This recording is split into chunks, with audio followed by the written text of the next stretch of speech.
ce peuple s'était rebellé et détourné de lui, ce temps-là est fini. On ne frappe pas indéfiniment l'enfant de quelqu'un. À un moment donné, même si vous êtes l'oncle et le père vous dit, comme il a déconné, vas-y, faut le punir. Même quand le père vous dit ça, ça ne veut pas dire que le père content est d'accord compte pour ce que vous avez fait de ce peuple.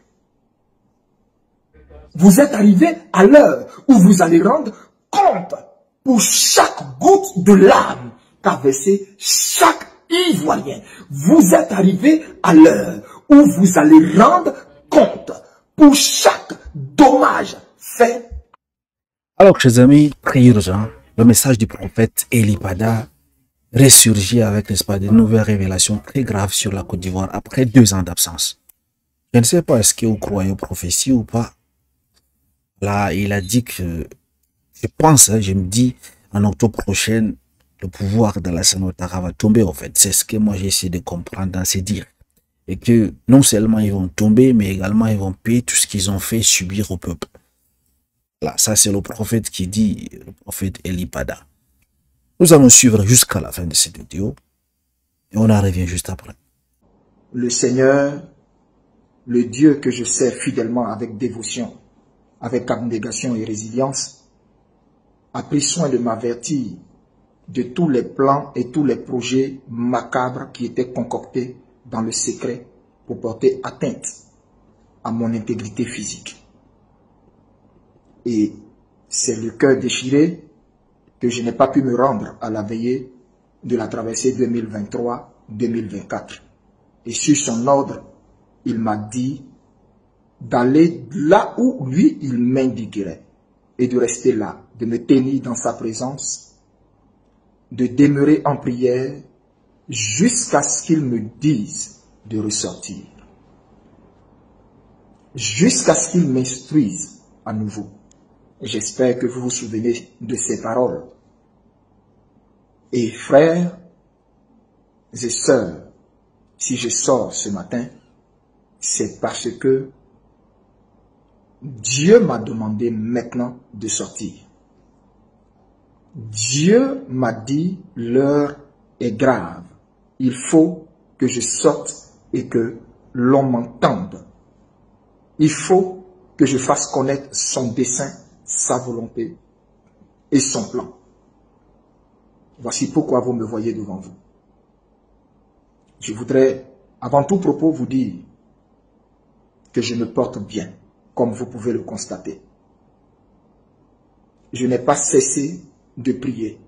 Je n'ai pas cessé d'être sur des montagnes à n'en point finir, à jeûner, à me tenir devant le Seigneur pour vous, pour ma nation, pour mon peuple, pour l'église de Côte d'Ivoire, pour le réveil en Côte d'Ivoire et en Afrique et dans toutes les nations. Frères et sœurs, où est-ce que je me trouve en ce moment? Je ne pourrais vous le dire. Pour des besoins sécuritaires, je ne vous ferai point connaître là où je me trouve. Mais sachez, comme vous me voyez, que je vais bien. Dieu a été bon envers moi. Dieu a reconnu que je n'ai été coupable de rien du tout, si ce n'est d'annoncer son plan, sa parole et ses décrets. Et ce faisant, il a usé de fidélité et de bonté envers moi, en épargnant ma vie, en me gardant jusqu'au jour d'aujourd'hui. Je voudrais vous dire, ça n'a pas été facile. Ça n'a pas été facile. Ma vie a été éprouvée comme vous n'avez pas idée. Ça n'a pas été facile. Parce que nul n'est préparé à ce genre de situation dans laquelle je me trouve. Et je n'avais pas du tout imaginé que cela prendrait le temps que ça a pris. Ça a été difficile de me tenir loin de la chair, loin de mon église, loin de ce que je sais faire et de ce que j'aime faire le plus, à savoir prêcher Jésus-Christ. Ça a été un combat. Ça a été un combat. Ça a été des larmes. Ça a été des cris. Ça a été des pleurs. Ça a été des temps devant le Seigneur à demander à Dieu, Seigneur, pourquoi moi? Pourquoi moi? Pourquoi moi? Et la réponse que le Seigneur me donnait était, pourquoi pas toi? Pourquoi pas toi? Je vais vous dire ce matin, on ne se choisit pas soi-même, on ne s'appelle pas soi-même. Je n'ai pas fait une lettre de créance pour demander à Dieu de m'appeler à le servir. C'est le Seigneur lui-même, dans sa volonté souveraine, qui m'a appelé à le servir en tant que prophète. Il m'a imposé le sacerdoce de prophète. Je ne savais pas que je serais prophète. Je ne savais pas. Et je n'avais jamais un jour imaginé cela. Non. Vous savez, la Bible dit, l'homme a mille et un projets dans son cœur, mais seule la volonté de l'Éternel s'accomplit. Et c'est la volonté de l'Éternel qui a été imposée à moi, qui s'est imposée à moi et qui a fait de moi prophète. Pour vous dire, je ne prophétise contre personne. Je ne parle contre personne. Je ne suis l'ennemi de personne. Je ne suis l'ennemi d'aucune autorité politique. Je ne suis l'ennemi d'aucune nation. Je ne suis l'ennemi de personne. Mais bien au contraire, je suis la voix, le porte-parole, le messager du Seigneur auprès de ma nation, auprès des nations, auprès des peuples, auprès de tous les enfants de Dieu. Épris de Jésus-Christ, épris de paix, épris d'amour, épris de vérité. Ce matin, je voudrais vous dire, mon épreuve, ma persécution, je la supporte, je la bois. Je la supporte, tant bien que mal. Parce qu'elle m'a été imposée par le Seigneur. Simplement à cause de ce que j'ai voulu être un prophète de vérité. M'inscrire dans la vérité.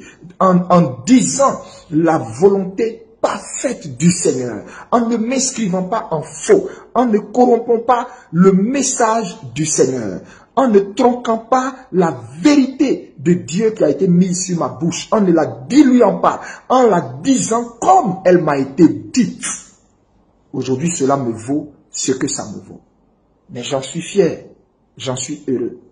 Parce que Pierre est passé par là, Jean est passé par là, Matthieu est passé par là, Ésaïe est passé par là, Jérémie est passé par là. Combien de fois Jérémie avait voulu ne pas dire la vérité du Seigneur, mais il ne pouvait pas s'en dissocier parce que cela était sa vocation. Et cela est ma vocation.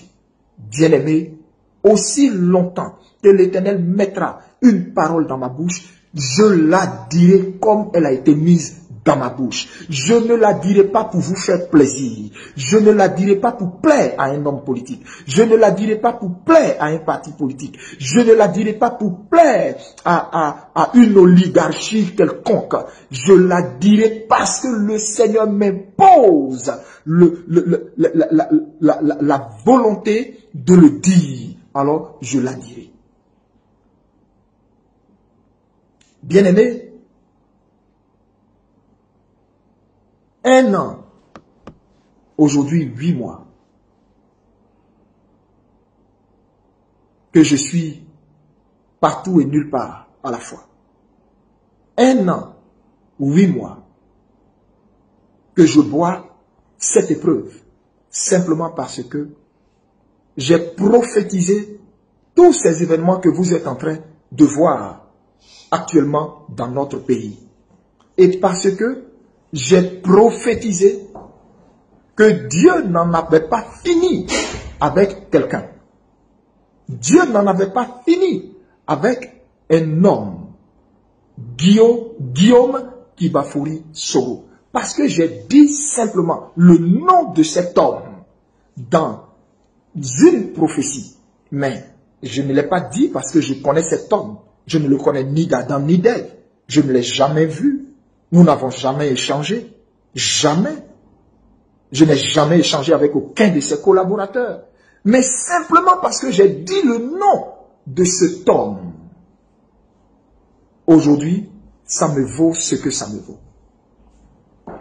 Bien-aimé, mais que voulez-vous que je fasse si Dieu n'en a pas fini avec la vie d'un homme? si Dieu n'en a pas fini avec l'histoire d'un homme? Que voulez-vous que je fasse si Dieu a pour la Côte d'Ivoire un avenir glorieux? Voulez-vous que je me taise? Voulez-vous que je me taise si l'avenir glorieux de la Côte d'Ivoire doit passer par un temps de tribulation et d'épreuve? Voulez-vous que je me taise? Non. Mon rôle est d'annoncer ce que Dieu me dit de dire. Je ne mange à la table de personne. Je ne mange à la table d'aucun homme politique. Alors je me dois de dire ce que Dieu me dit. Et un homme de Dieu, c'est celui qui se met du côté de la justice, du côté de la vérité, du côté du peuple, et non du côté des palais, non du côté des oppresseurs du peuple du Seigneur. Je voudrais vous dire ce matin que je ne suis affilié à aucun parti politique. Je suis apolitique. Apolitique. Je n'appartiens qu'à un seul parti. Je voudrais vous dire ce matin que je ne suis affilié à aucun parti politique. Je suis apolitique. Apolitique. Je n'appartiens qu'à un seul parti. Le parti du royaume des cieux. Le parti de Jésus-Christ. C'est à ce parti que j'appartiens. Alors, aussi longtemps que le message du Seigneur viendra à moi, aussi longtemps que Dieu me dira, Élie, Élie, lève-toi et parle, aussi longtemps que Dieu m'ordonnera de dire, peu importe, même si ma vie doit en pâtir, je dirai ce que Dieu m'ordonnera de dire.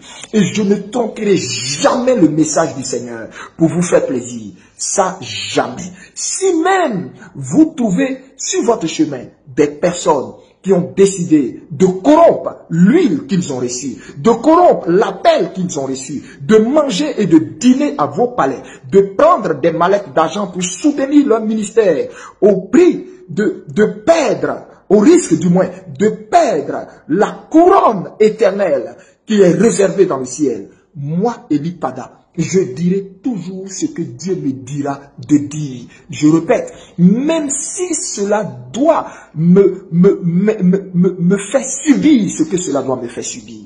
Pour Christ qui m'a sorti du monde et de là où il m'a ramassé, je suis prêt à tout.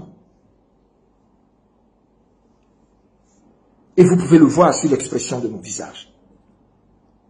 Si vous aviez pensé que le fait de me taire pendant presque 2 ans était une peur, vous vous êtes trompé. Si vous aviez pensé que le fait que vous ne m'avez pas vu pendant 2 ans était l'expression d'une peur, d'un homme terré, d'un homme apeuré, vous vous êtes trompé.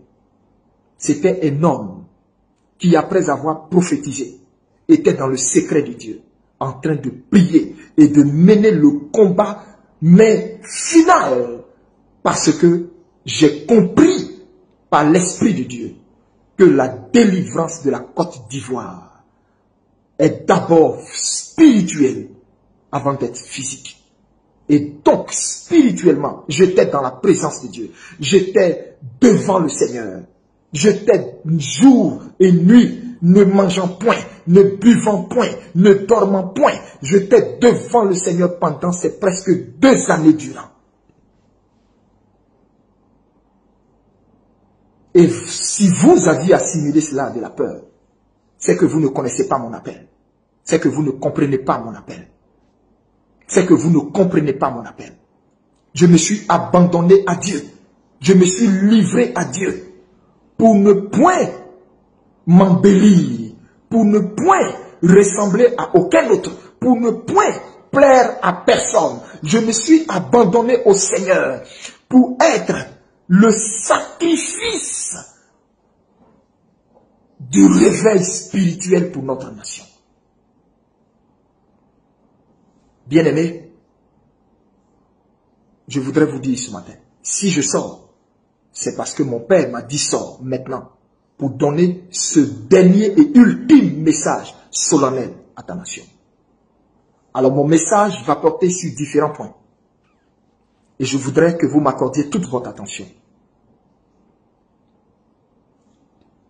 Je voudrais dire ici cette adresse solennelle au régime d'Abidjan.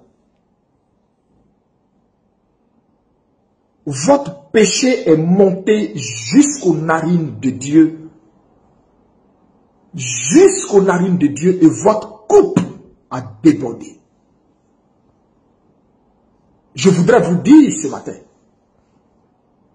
tous ceux qui vous prophétisent et vous prédisent paix, paix, paix, sont tous des menteurs. Il n'y aura pas de paix pour vous. Retenez bien ce que je vous dis ce matin. Il n'y aura pas de paix pour vous. Parce que l'ancien des jours, Yeshua al-Mashiach, dont je suis le serviteur, a décidé d'entrer dans cette nation. Et il y est entré. Le Seigneur est dans cette nation depuis un certain temps. C'est juste que vos yeux ne le voient pas. Mais mon Dieu est là. Mon Jésus-Christ de Nazareth, dont je suis l'ami, est là. Et je voudrais dire aux Ivoiriens, j'en viens à vous, mais pour l'heure, je m'adresse d'abord à ce régime.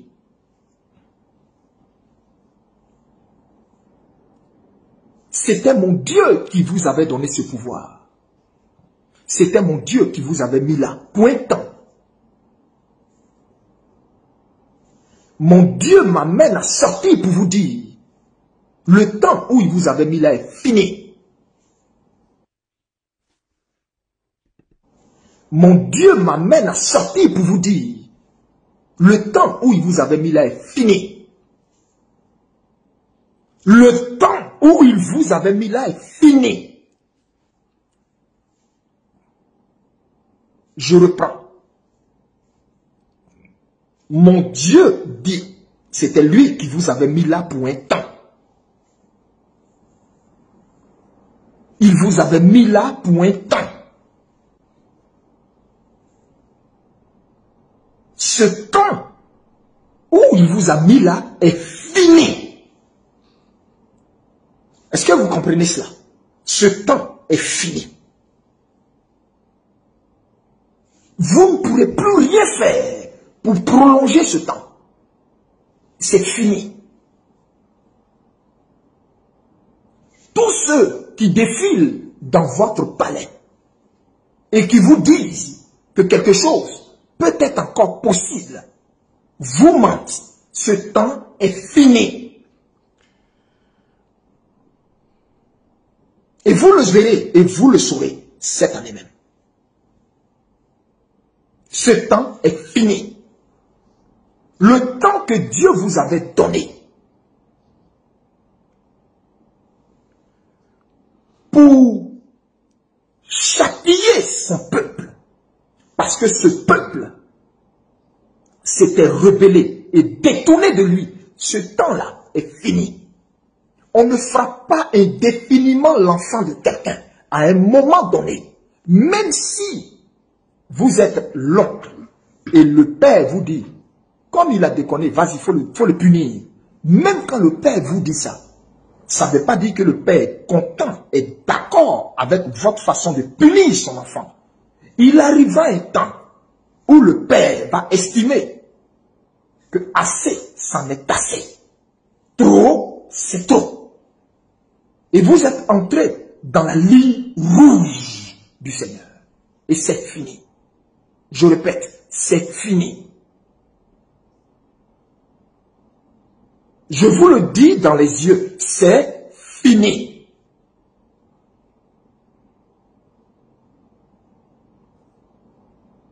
Il n'y a plus de recours possible. Pour vous, c'est fini. Vous êtes arrivé maintenant à l'heure où vous allez rendre compte pour ce que vous avez fait de ce peuple. Vous êtes arrivé à l'heure où vous allez rendre compte pour chaque goutte de larmes qu'a versé chaque Ivoirien, vous êtes arrivé à l'heure où vous allez rendre compte pour chaque dommage fait à chaque Ivoirien. Vous êtes arrivé dans le temps où vous allez rendre compte pour chaque amertume causée à chaque citoyen ivoirien. Aussi vrai que je suis prophète du Très-Haut, aussi vrai que je suis envoyé du Très-Haut, aussi vrai que lui, Dieu, m'a révélé tous les plans que vous aviez contre moi et comment il m'en a épargné. À tout moment où vous avez concocté des plans, comment il m'en a épargné. À chaque fois que vous concoctez des plans, comment il me le révèle à l'instant T. Quand vous concoctez un plan, à la minute, à la seconde près, il me le révèle automatiquement et il me dit bouge. Il me révèle automatiquement et il me dit déplace-toi. Il me révèle automatiquement et il me dit quitte ici. Il me révèle automatiquement et il me dit dégage, pas de là. Il me révèle automatiquement et il me dit reste là, cache-toi, reste là, demeure encore dans ma présence. De la même façon qu'il m'a tenu ainsi pendant plus de presque 2 ans durant. Dieu qui m'amène à sortir aujourd'hui me dit de vous dire, vous êtes arrivé dans le temps où vous rendrez compte pour chaque goutte de larmes versée par chaque Ivoirien. Vous êtes arrivé dans le temps où vous rendrez compte de la même façon que vous avez privé ce peuple de nourriture. Il est arrivé un temps où vous et votre descendance serez maintenant privés de nourriture. Il est arrivé un temps où vous, maintenant, je répète, serez privés de nourriture. Voilà, chers amis, vous venez donc de suivre les révélations faites par le prophète Elipada, qui ressurgit après 2 ans d'absence. Il avait été arrêté, je pense. Voilà, il y a des personnes qui croient aux prophéties, d'autres qui ne croient pas. Moi, j'en fais partie, voilà. Surtout, n'est-ce pas, les prophètes en 2025. Et dites-moi, qu'en pensez-vous de sa sortie? Pensez-vous que toutes les choses qu'il a annoncées vont se réaliser? Pensez-vous que le pouvoir de Ouattara va tomber en octobre 2025? Et voilà, il y a des personnes qui partagent son avis, d'autres non. Je peux vous comprendre.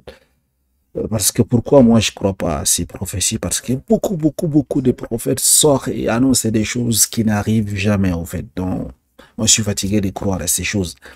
Bon, il y a également quand même, parmi eux, il y a quand même certaines qui sortent et puis annoncent des choses qui arrivent. Et puis voilà. En fait, par exemple, Junior nous dit qu'il ne croyait pas aux prophéties mensongères. Il a porté, n'est-ce pas, un verset biblique qui dit il n'y a pas un vrai prophète à l'heure actuelle. Donc, moi, je suis avec lui. Je sais que, voilà, il n'y a plus de prophètes, en fait. Mais des personnes peuvent, n'est-ce pas, dormir et avoir des révélations divines. Ça peut arriver. Donc, ce qu'il a annoncé, c'est quand même très grave. Puis, imaginez-vous que ça arrive. Non seulement le pouvoir de Ouattara va tomber, et puis ils vont payer tout ce qu'ils ont fait au peuple ivoirien. Il y a d'autres personnes qui disent qu'il faut pas, qu'il faut croire en fait. Il dit l'incrédulité est vraiment une maladie. Je pense qu'ils comprendront lorsque ces choses arriveront, donc les choses qu'il a annoncées. Donc vous, dites-moi, qu'en pensez-vous des révélations qu'a fait donc ces prophètes Elipada? Voilà. C'est vous qui ça va arriver, toutes ces choses qu'il a annoncées. Croyez-vous aux prophéties, n'est-ce pas, des prophètes en 2025? Merci.